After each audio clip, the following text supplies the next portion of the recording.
Staci White. I'm the director of Small World Early Childhood Center. We're located on Ainsley and Manhattan, and we've been in this building for over 50 years.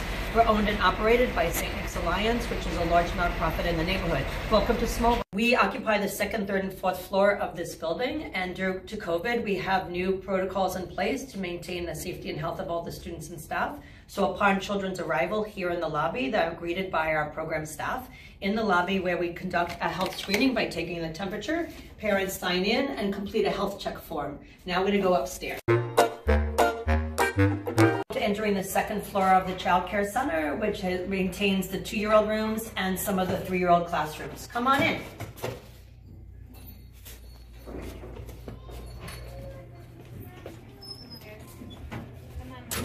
We produce breakfast and lunch on premises by our own kitchen staff, and the menu is posted outside in front of Cookie Monster and also sent to all families in an email on Fridays. Let's go look at a 2-year-old room. This is a 2-year-old room. The 2-year-old room generally contains 12 children and 3 teachers. This year, due to COVID, it contains 10 children and 3 teachers. The children do change their shoes when entering the building and put on school shoes.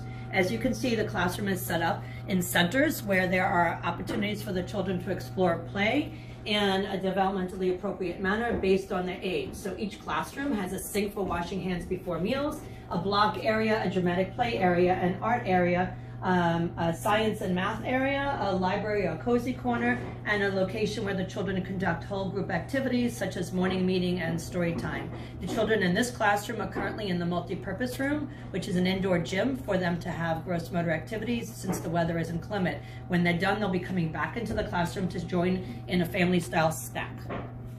Let's go look at another classroom. This is a classroom of the 2-year-olds in the room that we just saw. As you can see, they're involved in gross motor activity. During non-COVID times, also a movement instructor who does movement with the children for half an hour once a week. But right now, they're able to build or play or climb while there is inclement weather. The 2-year-old room, they're in the middle of a whole group activity. As you can see, the children are sitting in a group together where they're engaging in a morning meeting activity or story time. The room also has places for the children to put their backpacks and cubbies, places for them to wash their hands, bathrooms where there's a diaper changing table, and toilets for assisted potty training, as well as easels, block area, dramatic play, library corner, science, math activity, and through this blue door is the outdoor play yard for the 2-year-olds. It is filled with snow. They go outside for 45 minutes 2 times a day when the weather is good. We consider good weather anything over 40 degrees and below 85. They're outside for 45 minutes in the morning, 45 minutes in the afternoon. A 3-year-old classroom. A 3-year-old classroom generally has 15 students and 3 teachers. This year, because of COVID, each classroom of 3s has 12 children and 3 teachers. As you can see, it has a similar setup in that there is a bathroom in the classroom, a science area, a sand table and water table, an area for art, an area for dramatic play, an area for blocks, a whole group activity area, a cozy corner, and math and manipulative. They also have in a 3-year-old classroom working on school readiness skills at an appropriate age for the children. So the children in the 3-year-old classroom also follow a pictorial schedule, so when they learn to look from left to right and understand sequencing, they review things such as the calendar, who's in school, boys and girls who come to school today, as well as the weather chart, or a meteorologist is one of the jobs that they do. They have jobs each day that they assist in, so that they're learning reasoning, respect, and responsibility, which are the cornerstones of some of the elements of our classroom. This is another 3-year-old classroom, and again, it's a similar setup to what we have in the other classrooms that you've seen so far. There's a science area, a library corner, a place where the children do whole group activities such as story time and morning meeting. The rooms are divided into sections for blocks, dramatic play, and art, and the children are currently engaged in center time. This classroom of 3s is located on the 3rd floor, which means that the restrooms are actually in the hallways. As you can see, it is large and spacious like the rooms downstairs. There's a place for the children to keep their rest materials, change of clothes, backpacks, etc., as well as a section for the art materials, a section for dramatic play, a section of blocks, table toys, cozy corner, and science. This room is currently conducting a large study of on health, and we've just completed a unit on transportation. So they explored things from around the world. Similar to the classrooms you saw downstairs, they're talking about healthy and non-healthy foods, but also have a pictorial schedule that shows who's in school today, the weather, calendar, and attendance. So the children are learning some school readiness skills. Because of COVID, we've reduced all the rugs from the classrooms, and as you can see, in order to provide some math opportunities and explorations, the children are asked to sit on a particular shape, which maintains social distancing and also provides some information about mathematical concepts of geometry, such as length of sides, number of angles, number of the degree of angles, etc. Children engage in rest if they're here for a full day program. The 2-year-olds rest for 2 hours, the 3-year-olds rest for 1.5 hours, and the 4-year-olds rest for 45 minutes. All children sleep on cots that look like this, which they have legs that come off the ground, and each child's name is put onto the cot, so they have their own cot for the entire school year. We're now going to enter the multi-purpose room for the 3-year-olds, which is where they do their gross motor activities for when the weather is inclement. So this is a 3-year-old classroom, and they're engaged in some gross motor activity. As you can see, the children are engaged in either solitary and small group activities, or they are doing some gross motor activities such as climbing, jumping, etc. You can see that some of the children are actually playing basketball inside in the multi-purpose room. When the weather is inclement, they come inside for 30 minutes a day, as opposed to outside for 45 minutes. As we mentioned, on the 3rd floor, the bathrooms are in the hallway because it holds the slightly older children. And so there is a bathroom for the children as well as for the adults. The children now are going back into a classroom, which we're going to look at in a moment.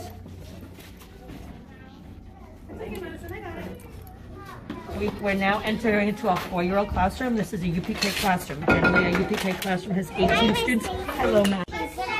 The children in the pre-K classroom are here for 6 hours and 20 minutes a day, and it's 10 months a year. The children are beginning to work on school skills, and so the children are signing in on paper and tracing their names so that they're beginning to understand letter names, letter shapes, and letter sounds. They also have specific math curriculum called Explore or Building Blocks, which the children are working out on the math table.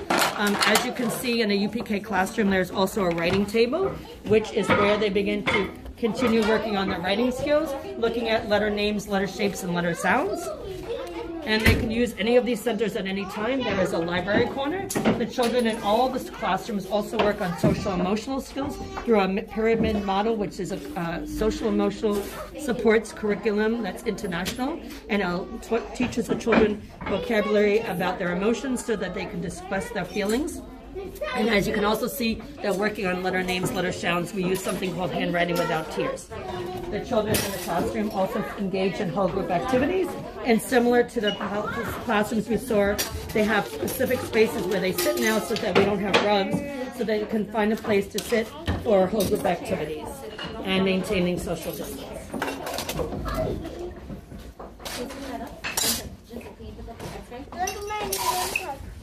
Similar to the other classroom you saw, this is a UPK sponsored classroom where the children are funded by the Department of Education.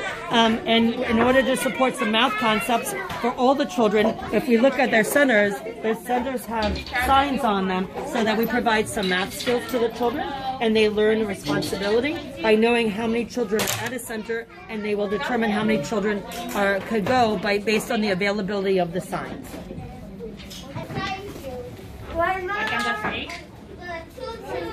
Welcome to our library. We're delighted to be able to offer an on-site library. In the past, the children would come in to the library once a week to exchange the books in their class library with the books in this library. In addition, we used to have a librarian arrive once a month on a mobile library bus called the Brooklyn Storage Voyager. Because of COVID, we are not doing it this current year. I'm not quite sure if we will be implementing a librarian on site next year. We also, in the past, used to have a movement instructor who came in once a week for 30 minutes for the 3s and 4s, and an art instructor who came in for 45 minutes for the 3s and 4s. The movement instructor also has worked with the 2-year-olds, but not with the 3-year-olds. We're now going to go upstairs to look at the play yard for the 3s and the 4s, which is an outside play yard. Upstairs play yard, which is the entire footage of the building. It is about 4,000 square feet. The 3 and 4-year-olds come out here 45 minutes in the morning, 45 minutes in the afternoon, weather permitting. Because of COVID, we are limiting the number of classrooms that are upstairs at a particular time. And as you can see, it is covered with snow at the moment, which may limit some of the children's interest in participating outside. But again, if they're not able to go outside, they go to the indoor play yards for 30 minutes twice a day. Our kitchen staff creates interesting breakfast, lunch, and snack every morning and afternoon. We provide a number of vegetarian meals, whole grains and pastas, fresh fruits and vegetables for breakfast, lunch, and snack.